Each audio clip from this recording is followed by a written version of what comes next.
Boa noite, meu nome é Leonora e a gente vai começar esse evento de lançamento do livro Anotações em Shakespeare, do Luiz Olinto Teles da Silva. Eu vou começar passando a fala primeiro para Iaci Torres Pada.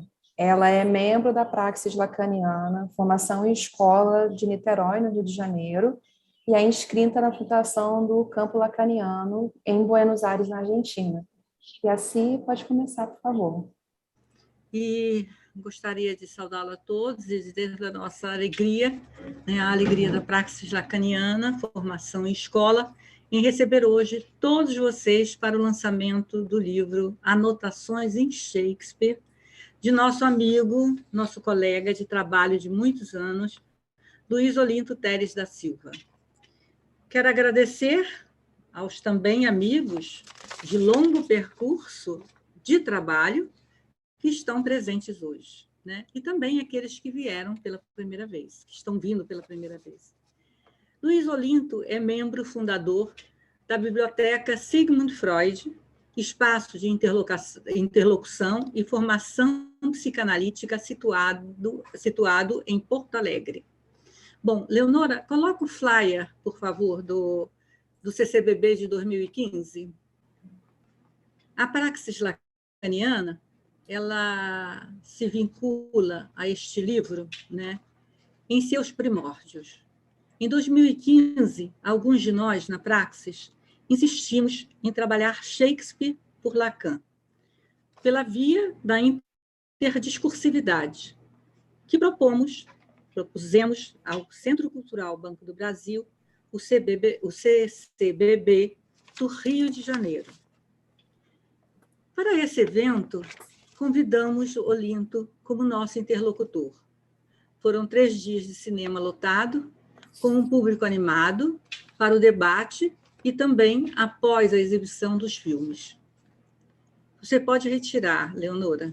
Hoje, damos prosseguimento, pode retirar o flyer. Hoje, damos prosseguimento aos efeitos desses muitos momentos. Esse livro, ao ser lançado aqui entre nós, nos anima, uma vez mais, a trazer Shakespeare em sua real importância para todos. Não importa o campo de trabalho em que cada um se situe. E vocês verão isso em cada fala, daqui a pouquinho, nas diferenças com o mesmo um enlace com o bardo. O dispositivo é simples, sem nos livrar da tensão exigida. Vamos ter de 6 a 8 minutos de fala.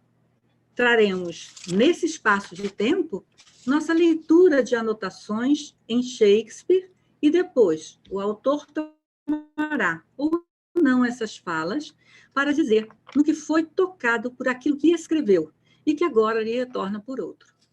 Seremos chamados por ordem alfabética pela Leonora, que vai nos apresentar brevemente. Eu já fui apresentada. Em seguida, a fala do autor, de 20 a 25 minutos, abriremos as perguntas que se apresentarem no chat. Esse é o dispositivo que nós colocamos em jogo para poder seguir no trabalho. Bom, Leonora, agora segue você, né? Sim. Então, na verdade, eu vou jogar a bola de volta para você, porque agora vai ser a primeira aqui, pela ordem. Claro, porque eu sou a primeira, né? Nós vamos trabalhar pela ordem alfabética, né? Sim, sim. Então, vamos lá. Já pela chamada, para convidá-los a estar conosco hoje, indiquei o fio na fala que vou trazer para esta roda e conversa com o autor. Quando falei da ficção que faz presente a agressão, a violência, o ódio e o amor. Em suma, trouxe suscitada pela leitura do livro a importância da ficção para lidar com a perversão própria do ser humano. Prefiro dizer da perversão própria do ser falante.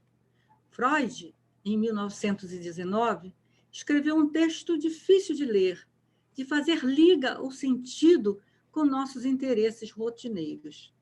Trata-se do texto Bate-se numa Criança. Nele, Freud enfoca essa situação trazida por seus analisantes que o em busca da cura de sua neurose, histeria ou obsessividade. Enfoca esta situação como uma confissão, tal como as de suas primeiras experiências sexuais, mas ainda com mais centelhas de vergonha.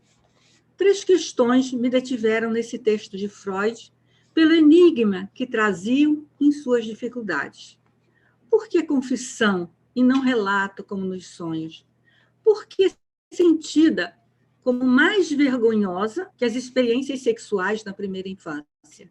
E, por último, por que as crianças tomadas por essas lembranças de uma criança apanhando recorriam à leitura, recorriam à ficção? Freud diz que seus pacientes relatavam que, nesse período, recorriam a certos livros conhecidos a respeito da flagelação. As crianças, não só as crianças, marcam seu corpo. Assim pode ser hoje e também em outros tempos, mesmo que seja recorrendo às leituras das chibatadas sofridas por alguém. Olinto, ao fazer um paralelo entre Shakespeare e os irmãos Grimm, trouxe à tona, reacendeu a importância da ficção para a elaboração da perversão no ser falante. A fala e seus efeitos em retorno ao próprio falante, como nos lembrou Dulcinea no prefácio, mesmo que uma fala em musitação.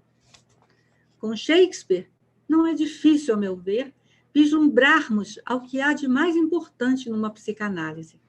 A psicanálise como a experiência radical da linguagem, como solidária à verdade. A psicanálise aponta que a ficção vem em socorro a esse sujeito tão perturbado nas versões do pai. Porém, inegavelmente, com esse ponto de partida significante, preciso, e na urgência de um caminho a ser feito, a atravessar. Na orelha do livro, o professor Robson disse que Olinto nos faz inteirar, através de Shakespeare, nos faz inteirar dos afetos que embaralham a compreensão do brutal, do demoníaco, da agressividade e da violência que são espelhados em seus personagens.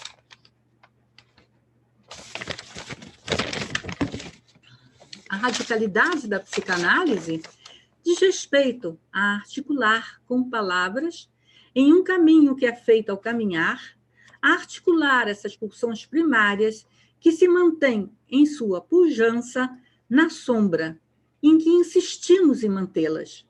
Por que mantemos as pulsões nesse estado tenebroso de força e obscuridade? Seria pelas dificuldades em lidar com as pulsões mais primitivas, a escopofilia, o sadomasoquismo? Seria pela vergonha? No seminário 4, a relação de objeto, Lacan situa a existência de um traço bastante notável a se pôr em evidência. Diz ele, enquanto as práticas masturbatórias, mais ou menos associadas a essas fantasias, não acarretam para o sujeito qualquer carga de culpa, em compensação, quando se trata de formular essas fantasias, não apenas se apresentam frequentemente grandes dificuldades, mas ainda isso provoca neles uma aversão bastante pronunciada como repugnância e culpa. Para Lacan, então, o uso imaginário das imagens de uma criança apanhando e sua formulação falada pode nos fazer ficar de orelha em pé. Porque formular essas fantasias não é da mesma ordem do jogar mentalmente com elas ou mesmo falar delas. Olinto nos traz Shakespeare e com eles vêm os irmãos Grimm, Freud e Lacan.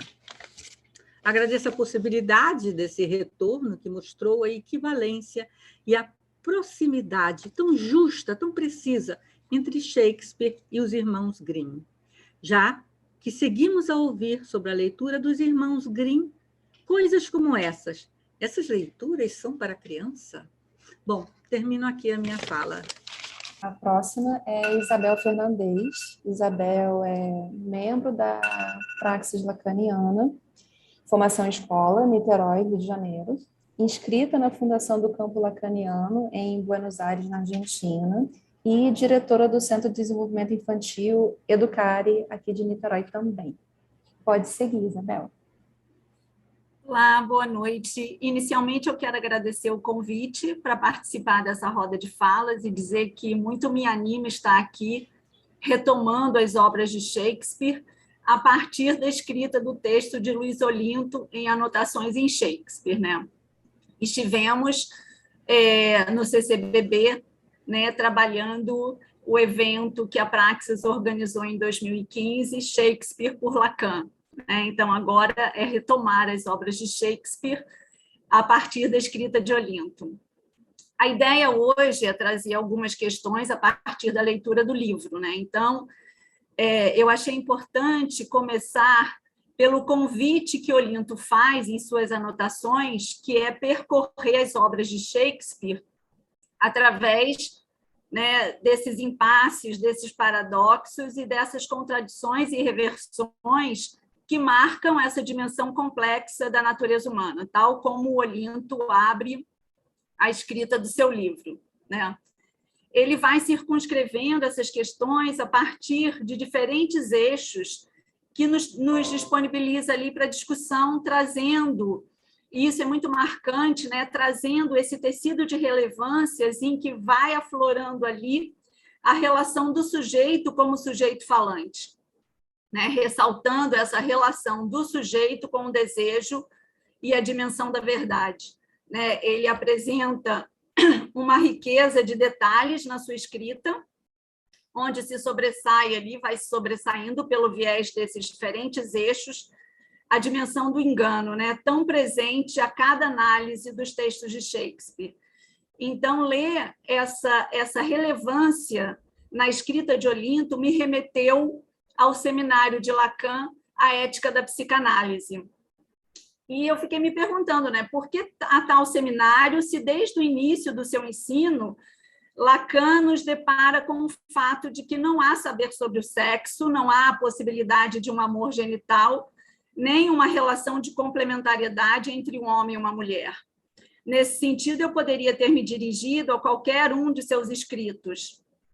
Por outro lado, nesse seminário, Lacan traz ali em sua abertura o fio de articulação das questões a partir de uma pergunta que ele sustenta ali e que é também a pergunta de muitos estudiosos em diferentes campos de saber, que é essa, né, como a realidade se constitui. Lacan abre esse seminário com essa pergunta, né?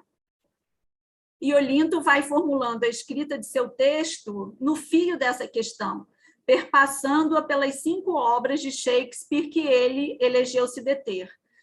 No percurso de seu seminário, Lacan desdobra a questão quando ressalta: trata-se, aspas, trata-se da realidade cotidiana, imediata, social, do conformismo às categorias estabelecidas, aos costumes admitidos, da realidade descoberta pela ciência, ou daquela que absolutamente ainda não é.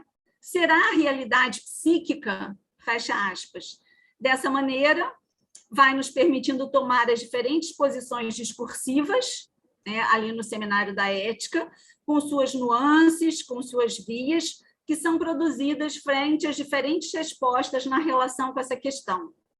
Para Freud, essa é uma questão central no alcance de sua escrita. E isso mesmo nos faz tomar o valor dela em nossa experiência. Freud parte do caráter problemático da realidade. E, na perspectiva freudiana, o princípio de realidade se exerce de uma maneira precária. Essa realidade é a que nós, analistas, estamos na via de sua busca.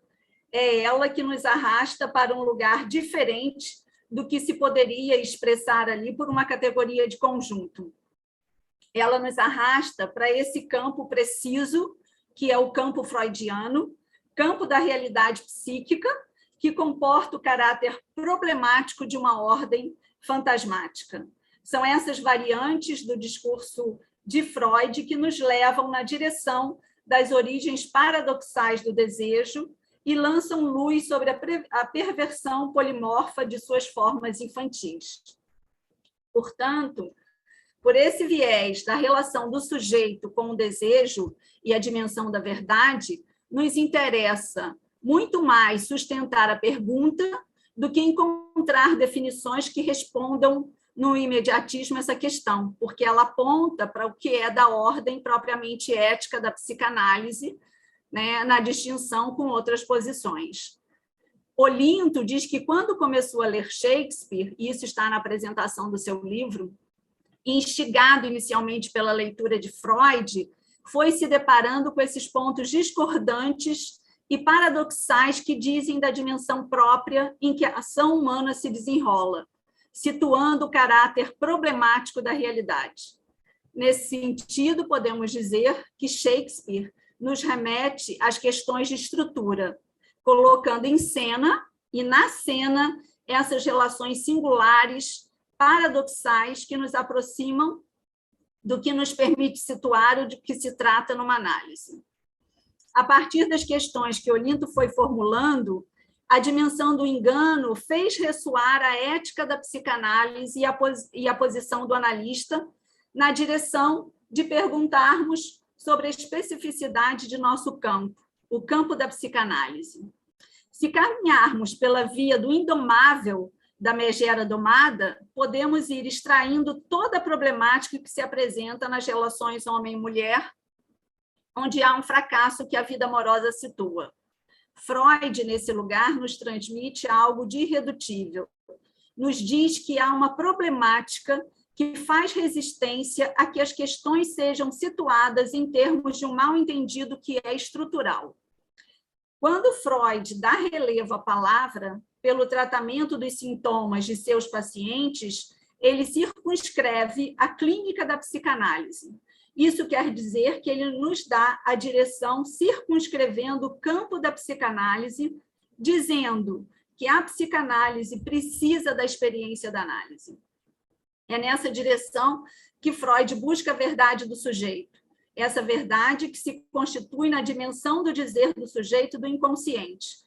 E nesse encaminhamento há uma lógica que se impõe, a lógica significante, mas disso depende a posição do analista. Norberto Ferreira, em seu livro A Prática da Análise, nos diz que existe, aspas, existe um saber inconsciente que o que o sujeito não sabe é a relação que mantém com a verdade, divisão que, como tal, se expressa na divisão do sujeito. Isso quer dizer que o inconsciente, como saber, não diz a verdade, senão que esta pode ser dita ao falar, fecha aspas.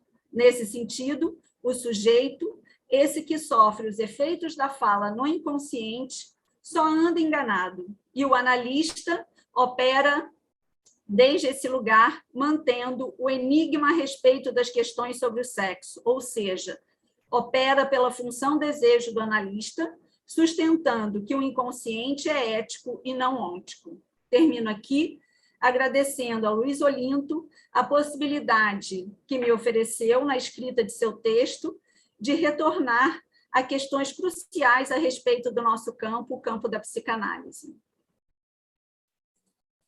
Obrigada, Isabel. Agora eu passo a palavra para Marcela.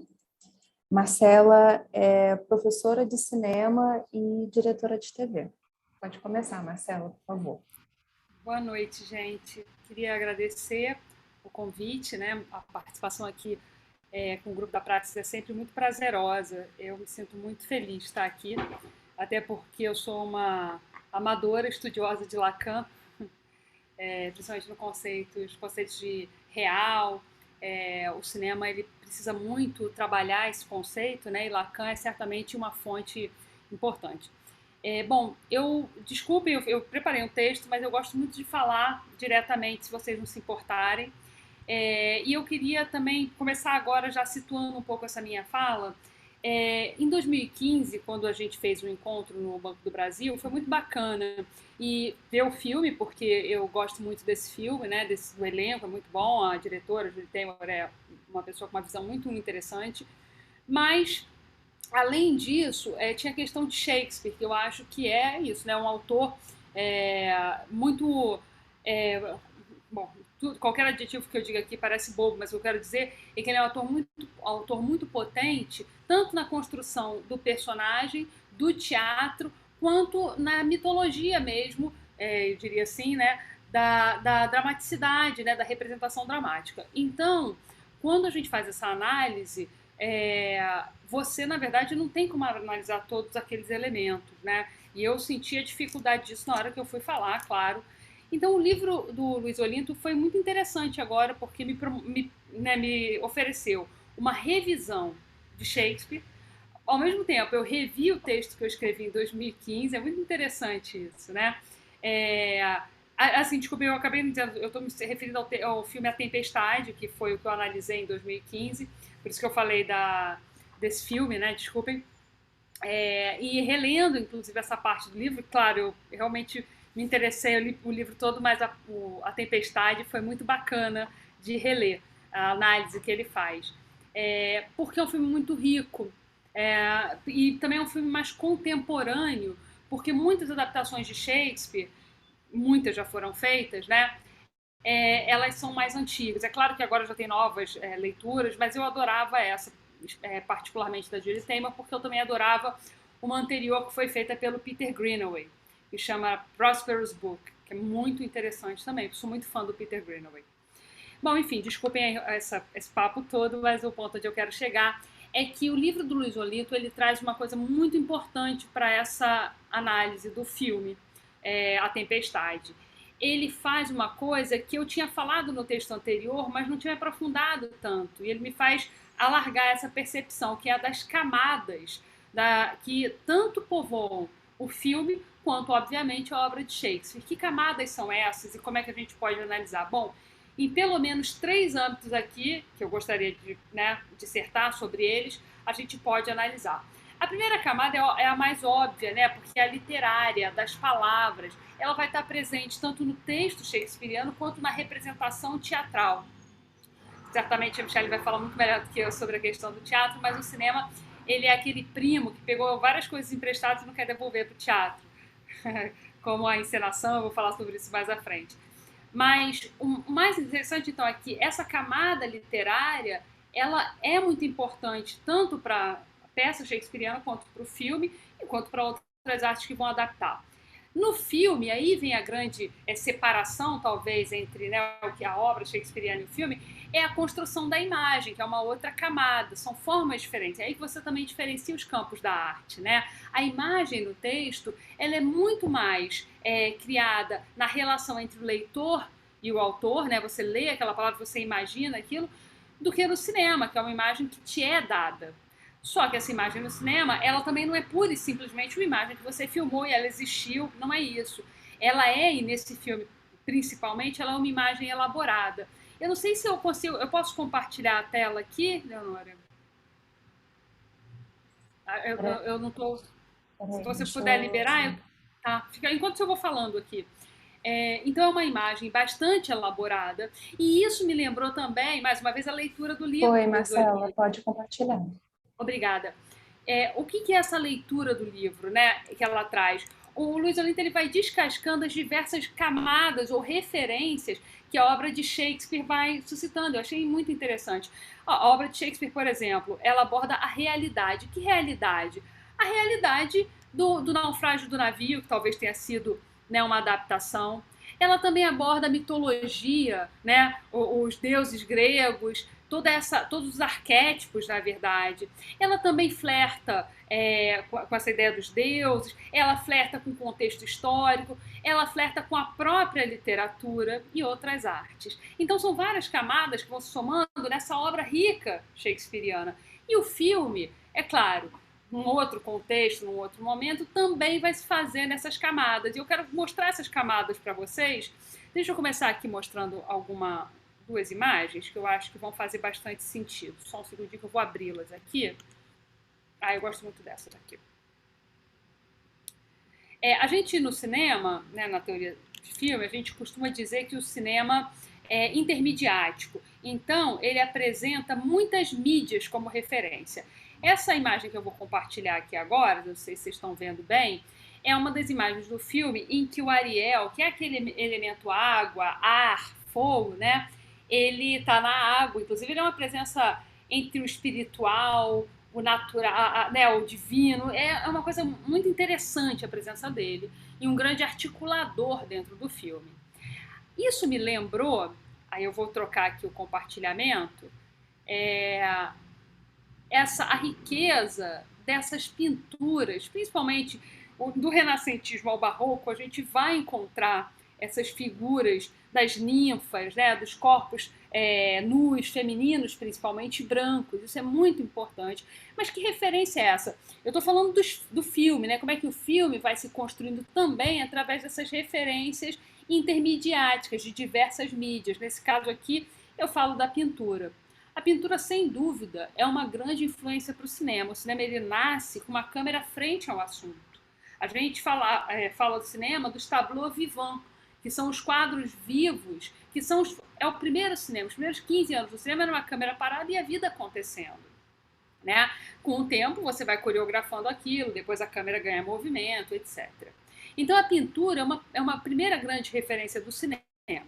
Mas aí, além dessas camadas, deixa eu parar aqui um pouquinho esse compartilhamento, além dessas camadas, o cinema, é claro, vai criar as suas próprias camadas, ele vai se dialogar com outras camadas. E vejam bem, quando eu estou falando camadas, é mais ou menos como no livro, o Luiz Olento, ele fala de diversas camadas, referências que vão se somando e enriquecendo a obra. Da mesma forma no filme. Então, uma outra camada, e essa eu vou... deixa eu ver se eu abro aqui. Achei. Essa é uma experiência mais cinematográfica. Essa camada, ela vem diretamente do cinema, porém, ela pegou emprestado isso do teatro. O que é? É o que a gente chama de encenação, ou mise-en-scène. Mise-en-scène é um termo francês que quer dizer posto em cena. Então, todos os elementos colocados em cena, a maquiagem, o figurino, o cabelo, as sombras, as luzes, a movimentação dos atores, a encenação e assim vai, as cores, linhas, tudo isso faz parte do que a gente chama de jogo de cena, ou mise-en-scène, né? E nesse filme, a Julie Taymor, ela faz uma mise-en-scène muito complexa, em que ela mistura aquilo que eu vinha falando, que é a influência da pintura, a influência do teatro, etc., de uma forma bem complexa, num quadro extremamente expressivo. Vocês já podem ver por essa imagem que está em estilo, né, das grandes sombras, a paleta de cores que ela escolhe, mas vai além disso, e a gente vai ver agora. Eu vou passar aqui, e se vocês me permitem, eu vou passar mudo e vou continuar falando para poder analisar. Bom, aqui vocês veem uma excelente atuação da Helen Mirren, sou muito fã dela, né? Desculpem também. Eu fico entusiasmada, assim, olha como é que esse cenário vai sendo transformado. Claro que ela se utiliza de um elemento digital para, né, a gente chama de computação gráfica, né, para poder compor. Só que essa composição, ela não é simples, ela é complexa. Ela tem uma ideia de linhas bastante complexa. Olha como é que, de repente, o Ariel, ele entra na natureza, do qual ele faz parte, mas ele fica preso ali nessa relação, né, de controle que a Próspera tenta exercer sobre os elementos, né, com a magia que ela tenta exercer. Então, o momento em que ela conta, né, faz a sua narrativa, que ela conta a história e que ela domina as forças, né, a mise-en-scène, ela obedece a esse poder. É muito interessante isso, tá vendo como é que ela ganha? Agora a câmera vê ela, né, de baixo, e ela ganha todo o poder. Aqui ela exerce seu poder sobre o Ariel. Olha como a mise-en-scène é complexa, né? Como é que a cena consegue transmitir poder, dominância, dor, preto e branco, contraste, fora a atuação, né, que é assim, dos dois atores. Veja como é que ela tem esse semblante, né, tenso, enquanto ele é submisso. É esse jogo complexo entre elementos puramente imagéticos, elementos narrativos e toda a dramaticidade que é exercida sobre isso é que faz com que o filme crie essa sua expressão, que, claro, vai além do texto shakespeariano, vai na expressão cinematográfica. Ele utiliza o texto shakespeariano, que já é por si rico, como base para a sua expressão. Eu vou parar aqui um pouquinho. Deixa eu parar aqui Só um segundinho. Pronto. Para a sua expressão própria, que é a expressão cinematográfica. Então, lendo o texto do Luiz Olinto, foi muito interessante reler o filme a partir desses olhos, olhar quantas camadas de referência da vida real, da história, da arte, das outras mídias, povoam o texto shakespeariano, assim como povoam o filme da Julie Taymor. Né? Me interessa muito também esse jogo de sombras e cores que é feito ao longo do filme. Né? Então, eu vou encerrar aqui. O que acontece é que o filme da Julie Taymor ganha vida própria, na minha opinião, e eu acho isso muito interessante, e na própria análise do Luiz Olinto eu achei isso também. A gente cria dois corpos, né? A obra de Shakespeare, por um lado, por outro, o filme, experiências diferentes, né, na sua fruição, e mais do que tudo, eu acredito que a arte, é isso que eu acho que é o ponto central, né? Ela desperta na gente toda essa, vamos dizer assim, essa tempestade de experiências, de emoções que a gente sente. E essa tempestade, ela tem as suas camadas, cada uma delas vai tocando a gente de uma forma diferente, né? Bom, é isso, desculpem, eu sou um pouco entusiasmada com o que eu falo, então agradeço e desculpem se passei aqui um pouco tempo. Obrigada. Obrigada, Marcela. Eu agora vou passar a palavra para Maria da Glória S. Teles da Silva.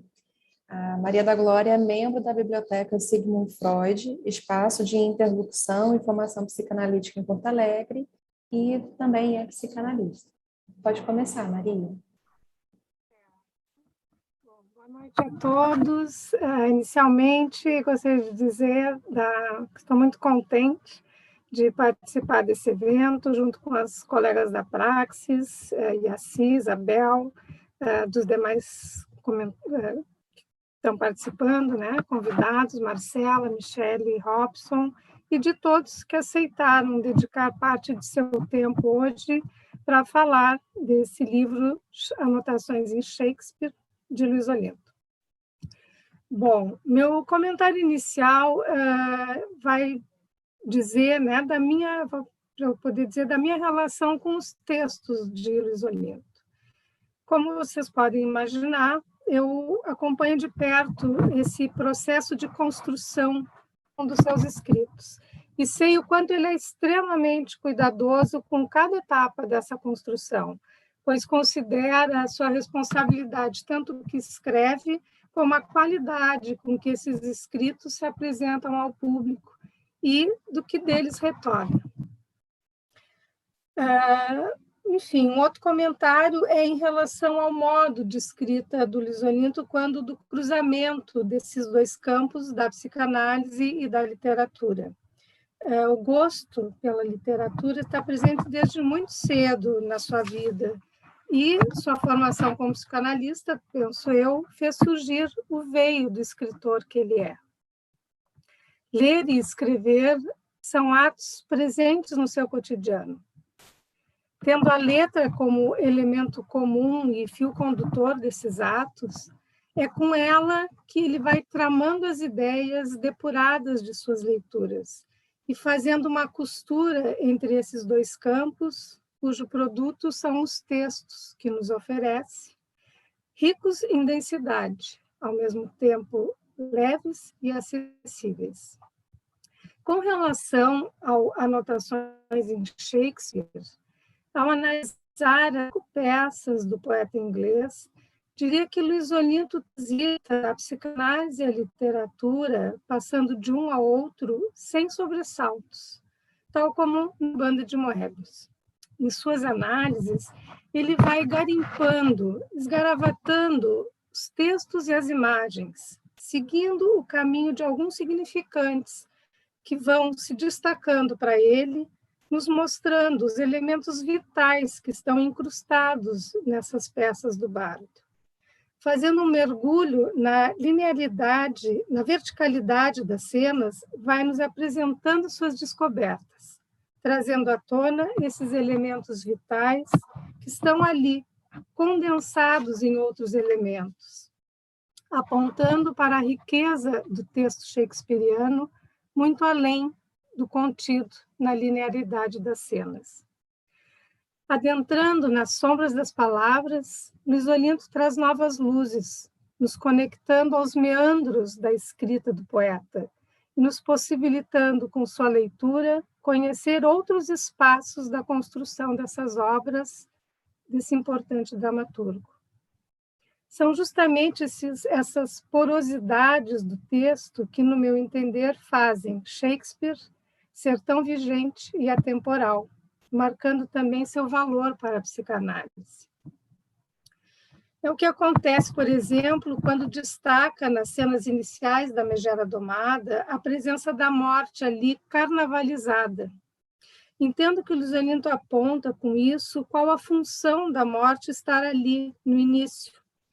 Não se trata exatamente da morte real que chega para todos como o término da vida e, por isso, sempre temida, mas da morte simbólica, que é preciso estar no princípio de tudo, enquanto limite e capaz de engendrar a vida mesma.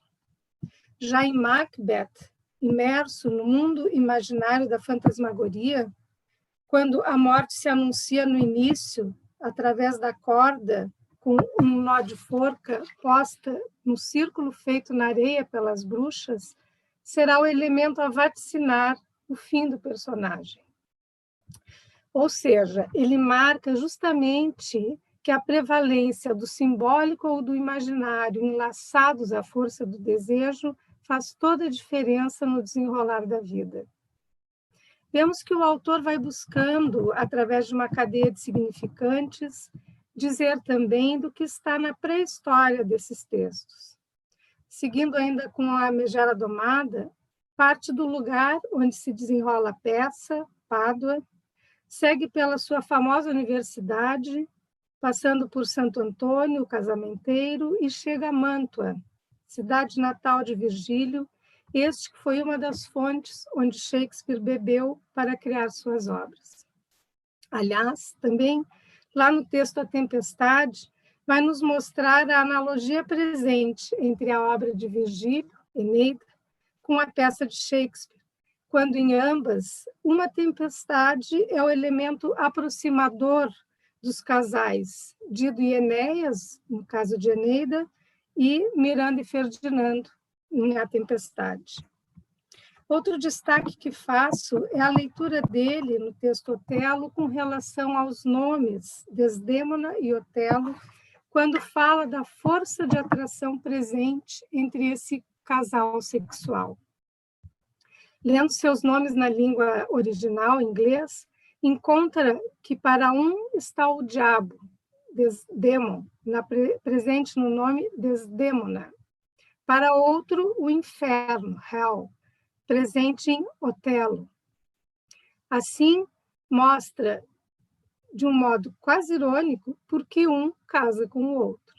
E digo irônico porque essa leitura de Luiz Olinto só é possível, penso eu, porque ele sabe que não se trata da complementariedade nas relações, mas dos gozos que as atravessam, onde o que cada um busca no outro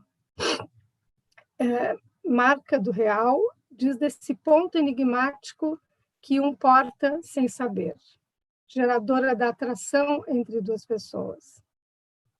Bom, há outros pontos muito instigantes no livro, como a questão da sedução do perverso como meio de dominação, presente em Iago no texto de Otelo, mostrando que ele joga com os pontos mais temidos do neurótico para usá-los como objeto de gozo. E também toda a estrutura onírica presente em A Tempestade, que, como já comentou Marcela, mostram bem dessas condensações nessas diversas camadas desses elementos muito importantes que a obra está belíssima nessa representação da diretora Julie Taymor.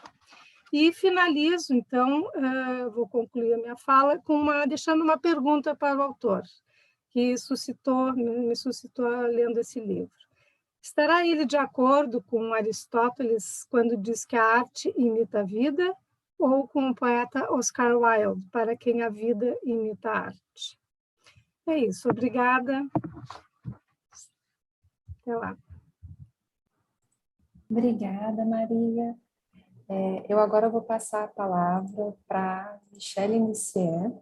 Michele é professora de teatro, doutora em artes cênicas pela Unirio, pós-doutora em estudos de literatura pela UF e participante em formação na Praxis Lacaniana, formação em escola. Obrigada, Michele. Pode falar. Boa noite a todos. Eu queria agradecer muito ao autor, Luiz Olinto, aos colegas, né, por estar aqui nessas falas maravilhosas, e à Praxis Lacaniana pelo convite e pelo imenso prazer dessa leitura, que muito me inspirou a trazer algumas palavras aqui hoje para vocês. Então, eu queria começar com uma epígrafe de um crítico do Shakespeare chamado Terence Hawkins. Abre aspas, o drama celebra e revela a realidade do homem como animal falante. Se a linguagem é o traço característico do homem, o drama é sua arte característica. Fecha aspas. O drama elisabetano, que surgiu na Inglaterra na segunda metade do século XVI e no início do século XVII, como também seu poeta maior, William Shakespeare, são herdeiros de uma longa tradição teatral que soube absorver o melhor de dois mundos, o ritualismo medieval e a mímese da Idade Moderna. O principal recurso dos autores elisabetanos era a palavra. O teatro elisabetano é, portanto, a celebração do homem como animal falante. Trata-se, sobretudo, de um teatro da palavra, no qual os espectadores eram, em primeiro lugar, ouvintes. Iam ao teatro para ouvir uma peça. As palavras pintam cenários, fazem o público viajar a terras distantes, criam atmosferas e desenham a rica paleta das paixões que desassossegam as personagens shakespearianas. Talvez seja possível dizer que são as palavras, as grandes protagonistas das peças de Shakespeare. O que isso nos aponta? Que o período em que o teatro elisabetano e a obra de Shakespeare floresceram era privilegiado por oferecer um ambiente extremamente fértil ao cultivo das palavras e à composição poética. Tratava-se de uma cultura que valorizava a oralidade, em que as pessoas eram treinadas a ouvir, cultivavam a oratória e a retórica. Shakespeare foi ele próprio um grande inventor de palavras, expressões e trocadilhos que sobrevivem ainda bastante vivos em nossas falas. É interessante observar que o autor do livro Anotações em Shakespeare, Luiz Olinto, ele próprio psicanalista, começou sua leitura das obras de Shakespeare através da perspectiva de Freud acerca desses mesmos textos. Palavra e escuta, recursos tão essenciais às peças de Shakespeare, são feitos da mesma matéria de que se serve a psicanálise, além, é claro, dos sonhos. Em seu livro, Luiz Olinto toca num ponto crucial quando diz que Shakespeare, mais do que um inventor, foi um contador de histórias. Não à toa, foi chamado de o bardo, em referência aos poetas, cantores e contadores de histórias na Europa antiga. Ele criou seus dramas a partir da reescrita de histórias de outros autores. Esse é um ponto interessante a se destacar. Shakespeare é um subversivo, e uma dessas subversões é a de um princípio muito discutido ainda hoje na arte contemporânea, a questão da originalidade. O que é ser original?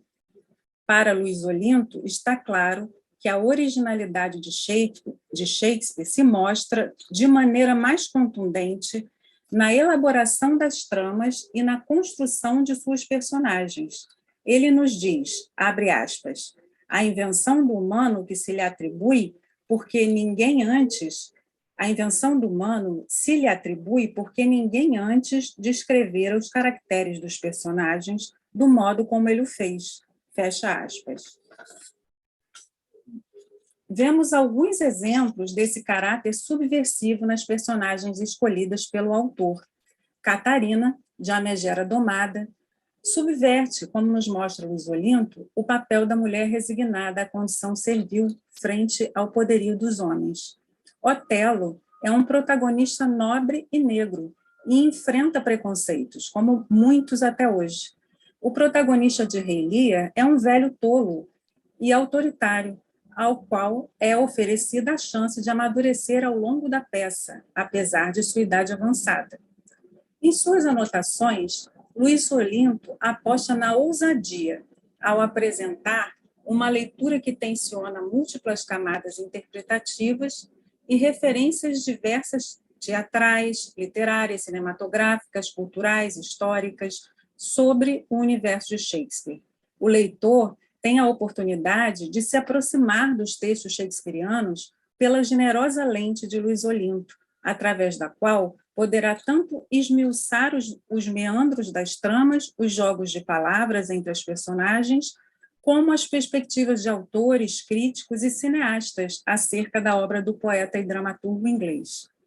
Um dos trunfos do livro é a habilidade do autor de estabelecer um jogo dialógico entre as peças que analisa e os filmes que cineastas famosos, Franco Zeffirelli, Orson Welles, Roman Polanski, Julie Taymor, criaram a partir dessas mesmas peças.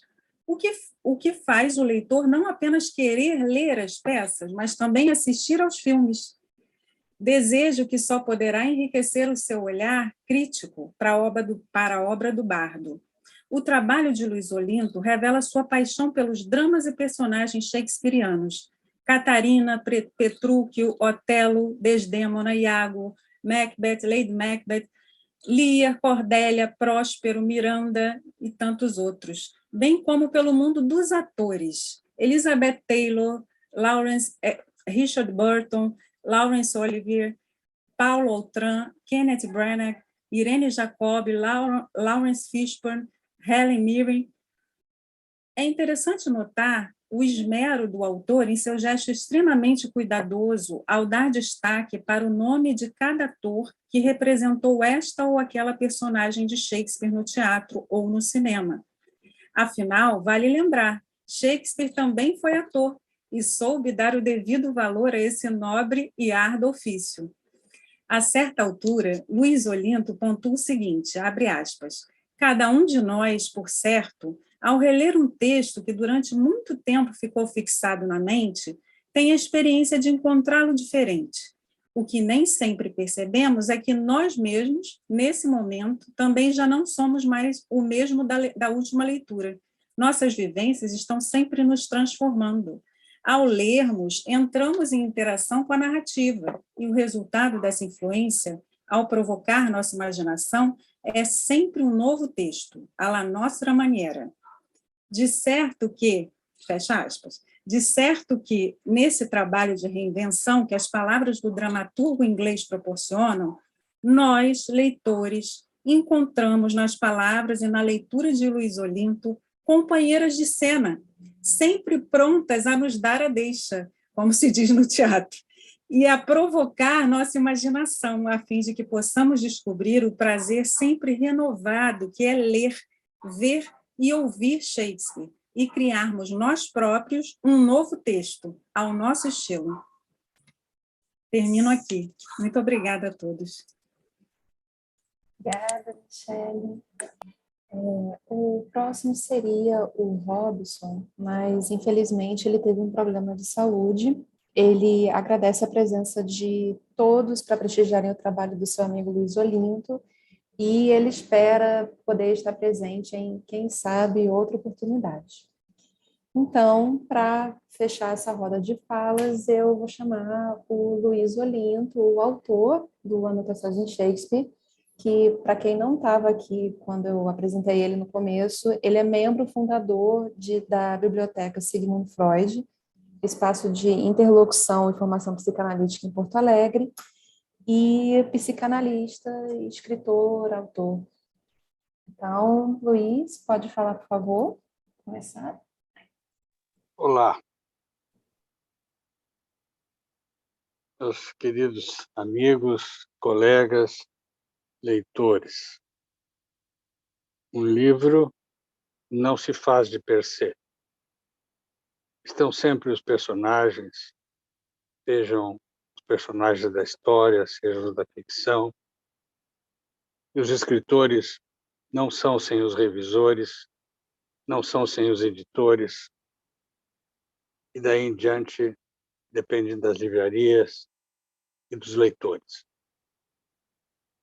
E entre esses tem sempre aquele que é um primeiro leitor, um leitor que os recomenda, um leitor que os condena, um leitor que não se interessa, determinando assim o destino dos livros.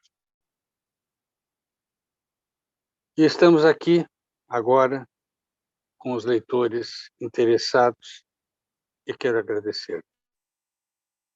Em primeiro lugar, quero agradecer à revisora Dulcinea Santos, que sempre deixa meus textos muito melhores.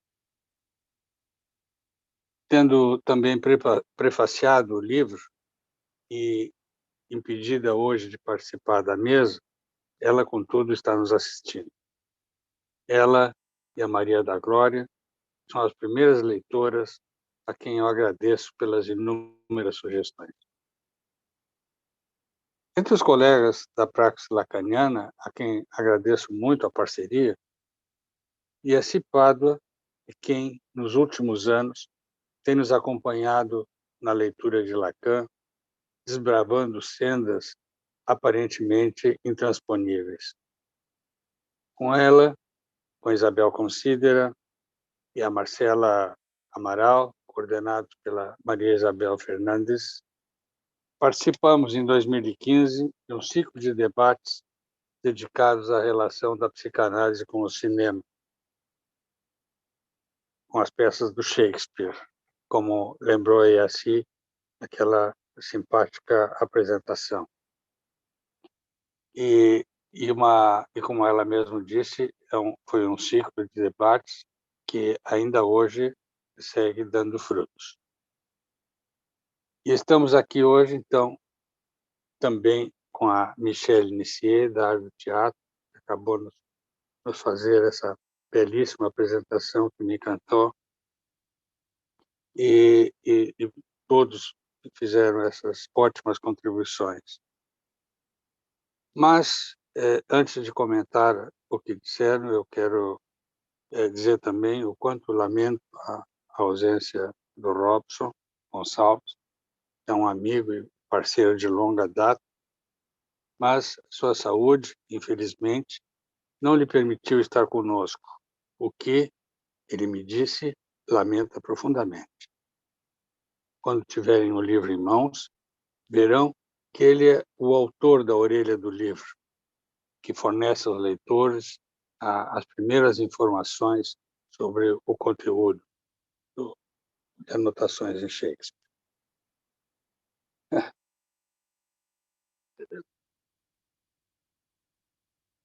É claro que eu estou muito agradecido a todos os que disseram, mas também estou muito agradecido pela presença de vários conhecidos que se inscreveram para assistir essa apresentação. E me permitam, mas eu não posso deixar de mencionar alguns, porque esse encontro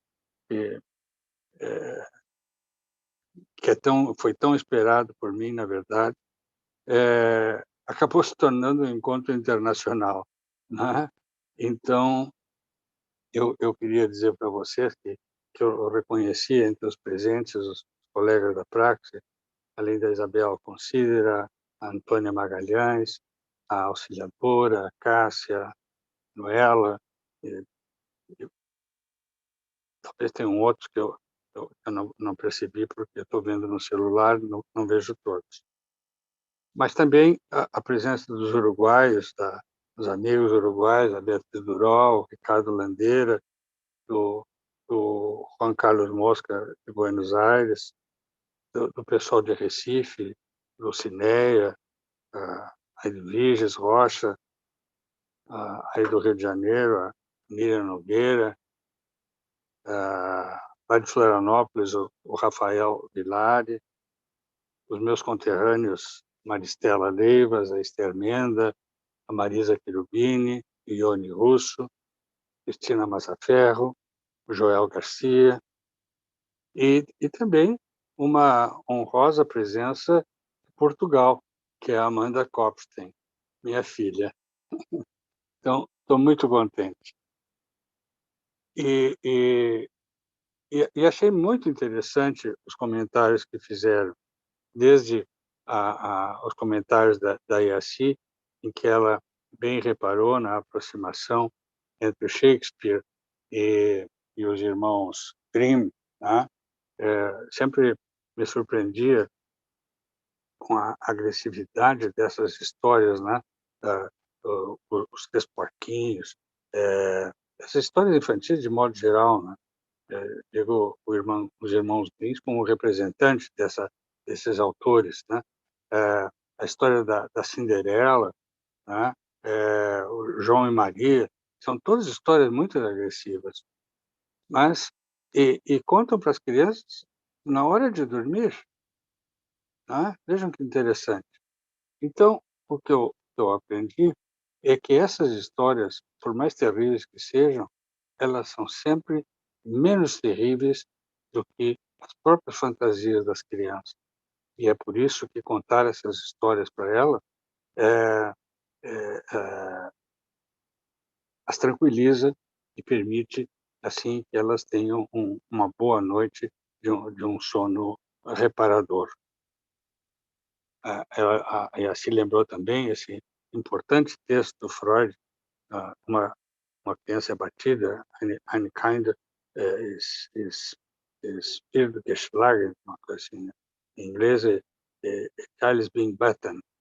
Quer dizer, uma criança que a gente, embora não seja a tradução oficial, a gente pode traduzir como uma criança é batida ou é sendo batida, ou uma criança é na medida em que é batida, né? Quer dizer, há uma agressão que introduz a criança no mundo. Esse é um tema muito delicado, esse, né? Porque é muito fácil de ter uma interpretação torcida, né? Mas a verdade é que uma criança só passa a reconhecer o mundo quando ela é frustrada, né? Enquanto ela recebe tudo aquilo que ela aspira, tudo que ela deseja, isso não lhe permite reconhecer o mundo tal como ele é. Então, essa é uma das importâncias do texto. Tá? A Isabel Fernandes, ela mencionou aspectos relativos à ética da psicanálise, né? E essa questão, que realmente é verdade, eu destaco bastante, porque à medida que eu fui adentrando nos textos que falam sobre o engano, e isso me tocou muito, né? E ela disse isso de uma forma que eu achei muito interessante. Na medida em que a verdade ela não nos pertence, nós ficamos entregues ao engano, né?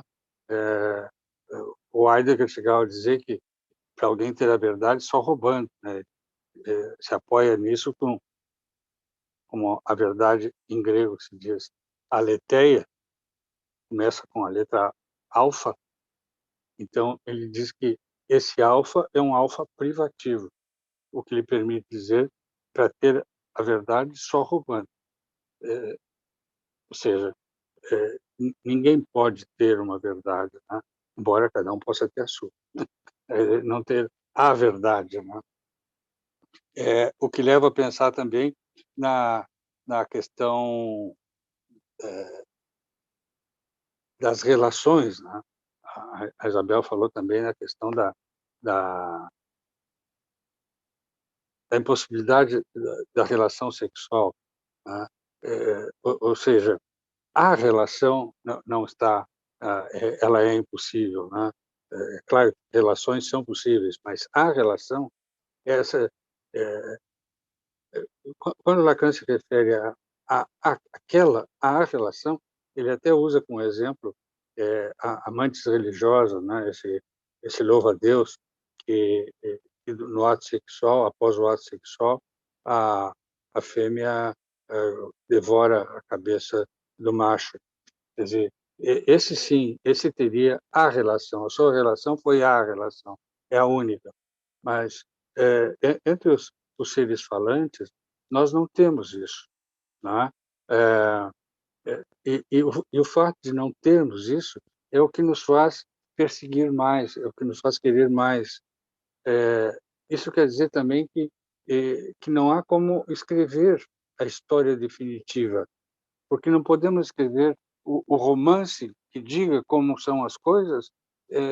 Proliferam os romances e às vezes nessa proliferação aparecem peças maravilhosas que estão muito próximas, que nos encantam, se tornam universais. Mas tudo isso porque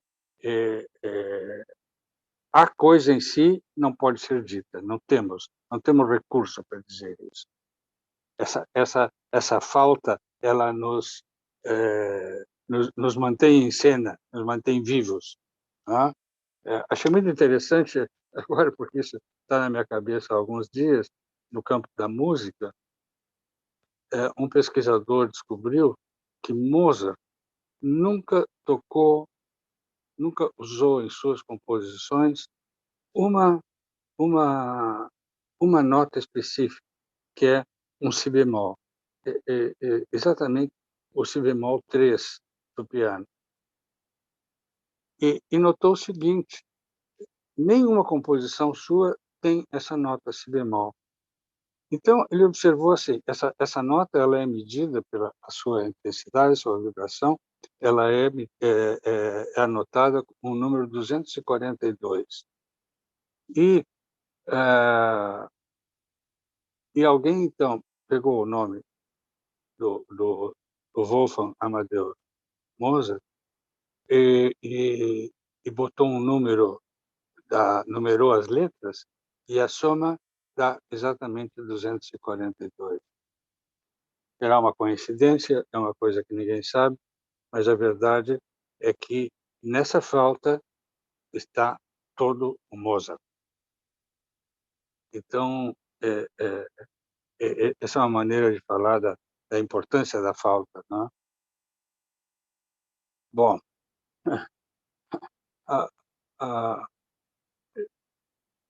gostei muito também da contribuição da Marcela, né?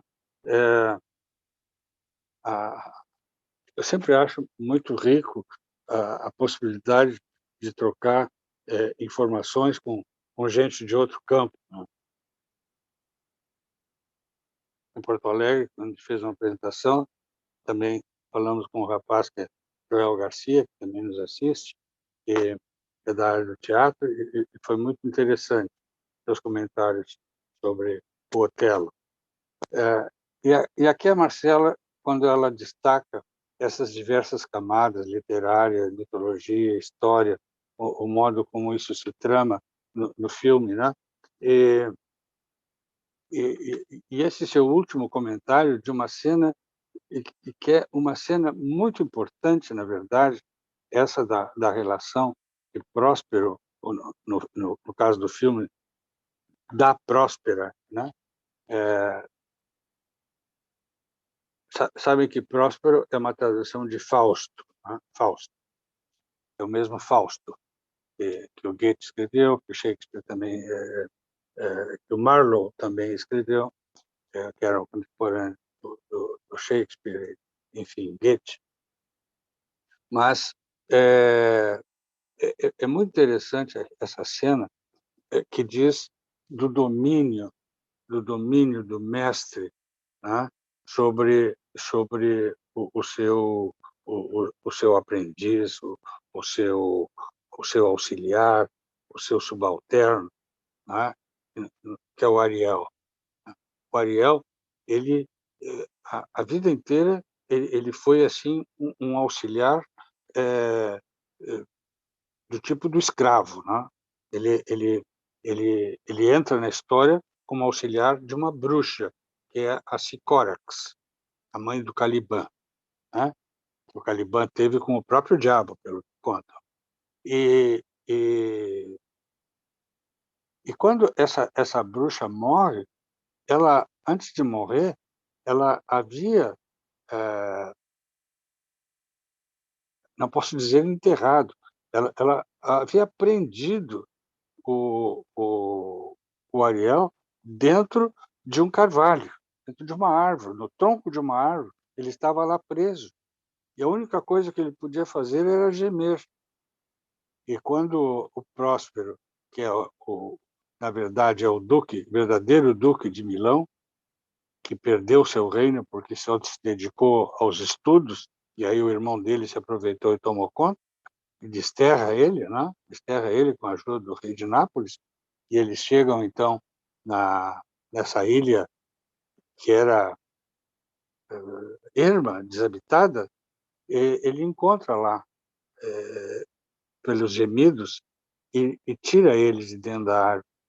E numa hora que ela pede para ele fazer uma coisa especial, lá, um atendimento para ela, especial, com relação àquele pessoal que está desembarcando na ilha, ele diz assim, bom, te lembra então que você me prometeu me salvar. E ela disse, achou que ele estava muito cedo, né, pedindo isso, e ameaçou ele. Se tu não me obedece, eu vou te prender de novo dentro da ilha e tu vai ficar mais 12 anos lá gemendo. E então, a Marcela, com essa apresentação, ela mostrou aquele detalhe dele voltando para dentro da árvore, que é o que ele imagina e é o que nós imaginamos, mas não o que foi feito, porque ela não colocou ele dentro da árvore. Isso é ele lembrando da experiência prévia. Então, aquela representação realmente é maravilhosa aquela apresentação, e eu te agradeço por esse destaque. Maria da Glória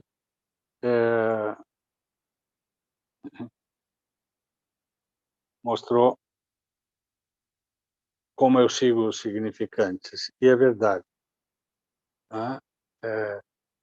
A gente não começa pela castração, a gente não não começa reconhecendo os limites, né? Não tem como ir adiante. E a morte é o limite maior, né? A morte é o limite maior. Há muitas teorias que querem ver se é possível passar isso, mas ela segue sendo um limite, e é isso que interessa como representante da castração. E ela lembra algumas cenas que são interessantes. Em Macbeth, eu gosto de lembrar que era um dos personagens favoritos do Freud, né? Freud queria morrer que nem o Macbeth, não por ter perdido a cabeça, mas por estar portando a armadura, pronto para a luta até o final. Acho que muitos de nós gostaríamos disso também, e eu também. Mas a cena que ela lembra do Macbeth é a cena inicial, quando as bruxas estão fazendo uma conjuração e colocam, depois de ter desenhado na areia com um bastão um círculo, que eu associo com um círculo feito pelo Parmênides para representar o ser, que está dentro do ser, do círculo é o ser e o que está fora é o não ser.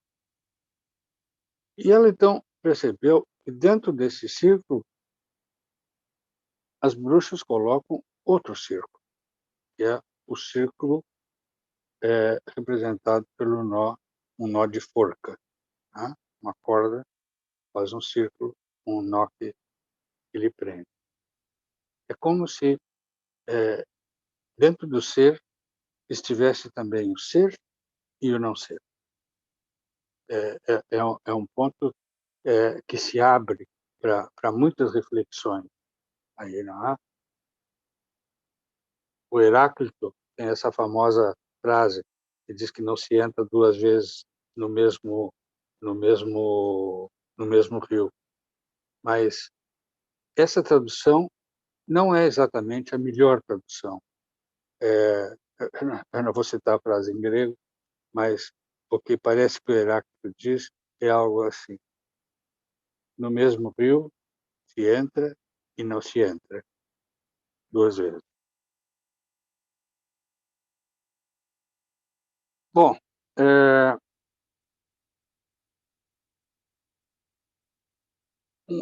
e um outro ponto importante é esse da relação na peça do Otelo, Moro de Veneza, entre o Otelo e a Desdémona. É interessante porque essa relação está presente em muitas relações que se dão na vida. De repente, duas pessoas se apaixonam uma pela outra, são flechados pelo Cupido e não sabem bem por quê. Não sabem bem por quê. O que tem um que a torna tão atraente para o outro. E então, nessa peça, aparecem os nomes de Desdémona, que tem Desdémon, tem o demônio ali dentro. Tá? E no Otelo tem o inferno, tem Hell. Então, esses elementos são elementos que dizem um para o outro, que fazem com que um e outro se reconheçam. Não quer dizer que sejam demoníacos nem nada, embora o final da peça seja terrível. Né? Pode-se dizer que Iago tenha induzido muito do que aconteceu ali, mas a próprio desenrolar do drama vai mostrando que eles têm muitas coisas em comum. Né? E ela, então, me pergunta se com quem que eu estou mais de acordo, com Aristóteles ou com Oscar Wilde? A arte imita a vida ou a vida imita a arte? É claro, eu não tenho uma resposta para isso. Eu sei que, desde o começo, os primeiros registros que se tem da presença do homem na Terra está acompanhada da arte. Né? A arte rupestre, a primeira manifestação pictórica do homem, mostra que a arte é sempre uma necessidade da pessoa. As pessoas, desde sempre, acho que desde que são sapiens, alcançaram a espécie sapiens pela primeira vez, tem mostrado essa necessidade pictórica. E é isso, né? Quer dizer, todos nós precisamos de uma forma de expressão. Bom, e a Michelle Inicier destaca essa epígrafe que eu achei muito interessante, mas eu pedi para ela repetir o nome do autor para mim, eu perdi. Destaca o homem como animal falante. Tá? O primeiro livro que eu publiquei em 1982, tinha um artigo, era um readings, que tinha um artigo que dizia o homem humano pela palavra. Era outro jeito. Mas isso foi o que nós aprendemos com Lacan, que a hominização se dá com a palavra. Né? E também achei muito interessante, além desse comentário que já fiz sobre as filmagens de A Tempestade, eles detectado o caráter subversivo que está no meu livro, não? A subversão shakespeariana. Né? Catarina é, na verdade, uma mulher que não se submete. Né? E ela e Petrúquio, que tem um casamento meio muito atribulado, mas se acerta no momento em que ele reconhece o valor dela. Terence Hawkes. Obrigado, Michele.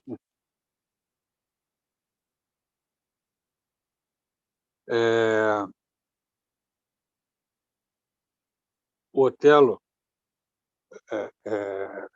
também. É verdade que naquela época, eu não sei bem como era isso, e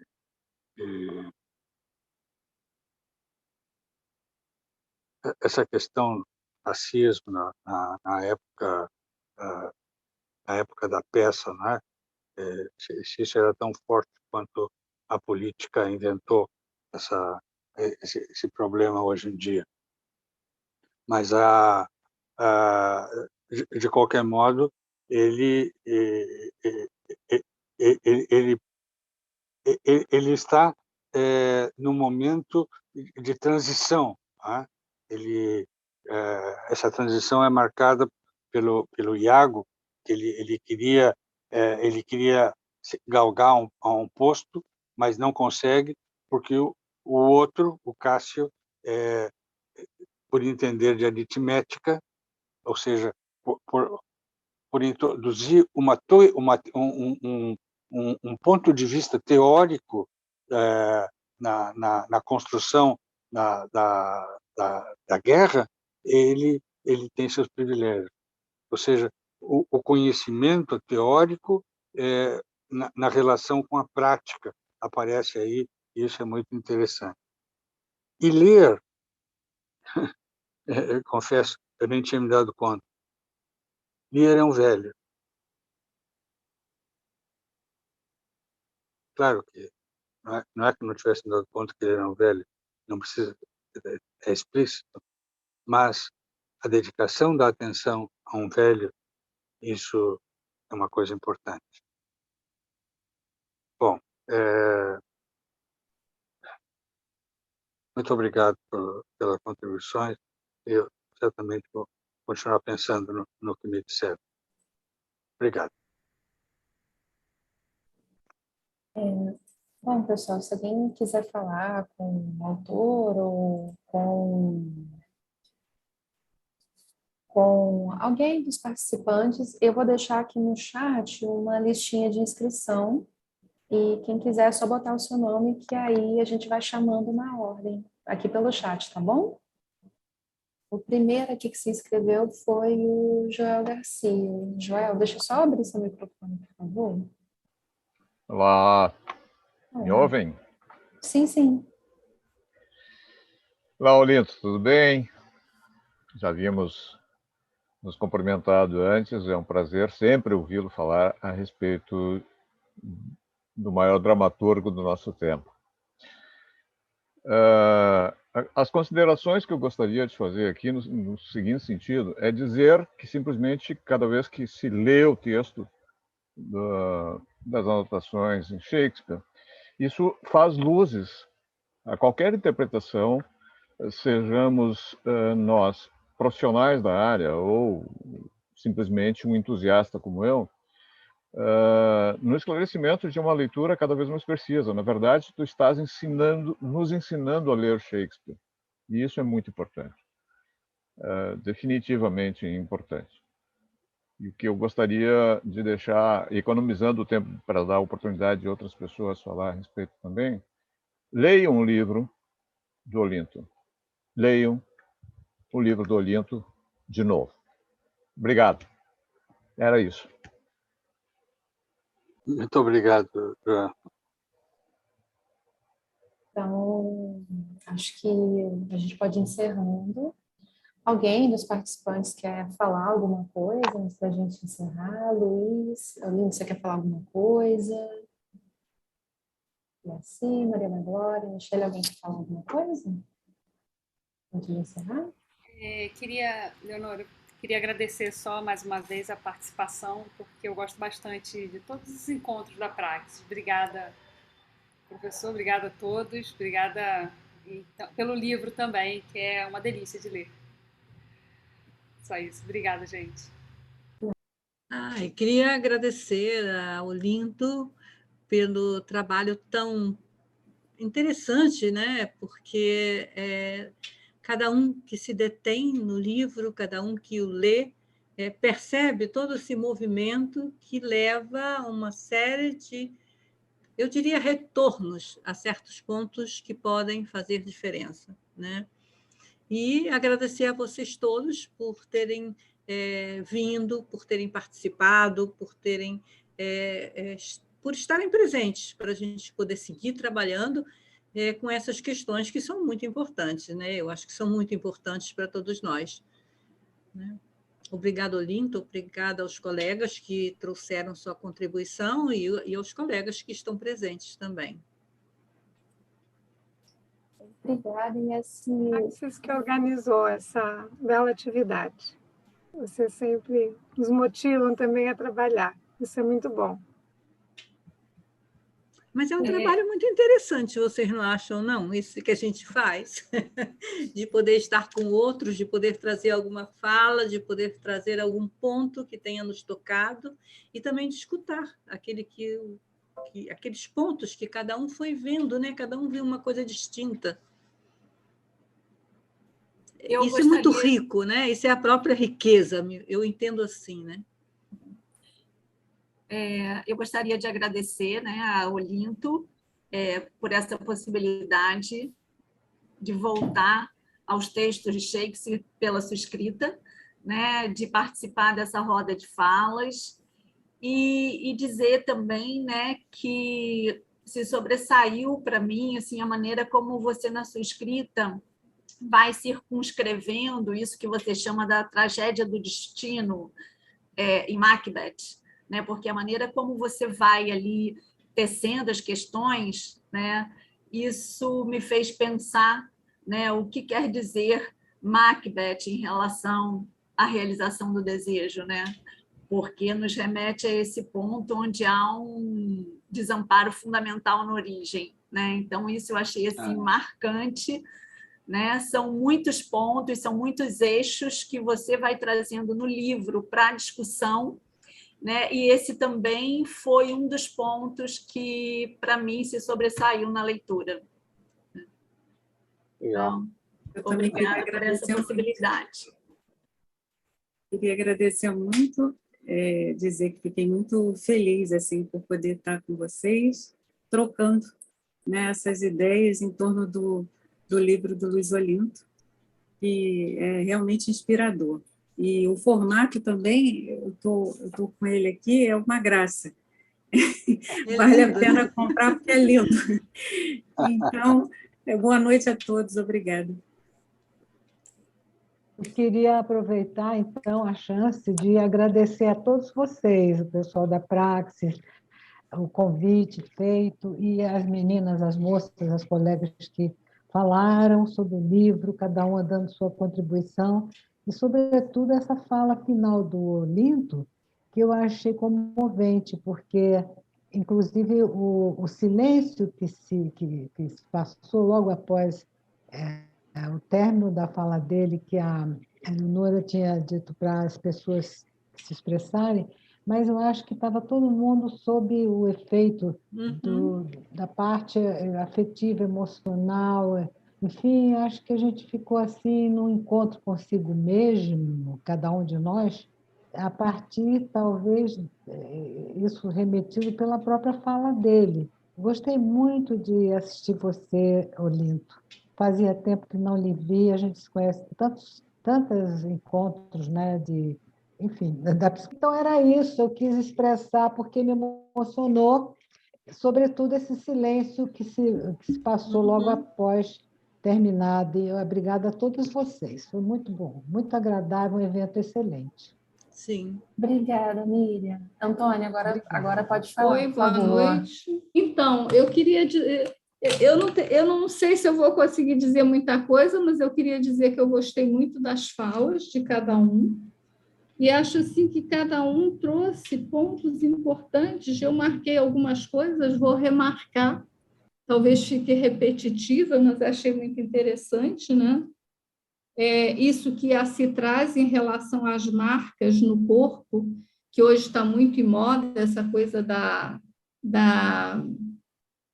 das tatuagens, né? E que antigamente se era mais marcado pelas chibatadas. Eu achei interessante esse ponto, né? Essa questão da dimensão do engano que Maria Isabel traz em termos do desejo e a dimensão da verdade, que isso está nas obras, né? Permeia essas obras, né? Em relação a essa questão do saber inconsciente, disso que não se sabe, que o sujeito não sabe essa relação aí, ele sabe, mas não sabe que sabe. Achei interessantíssimo isso que eu sempre ouvi e não tinha, eu não estou vendo a Glória, porque tem a ver com o que ela falou, que a arte imita a vida e a vida imita a arte.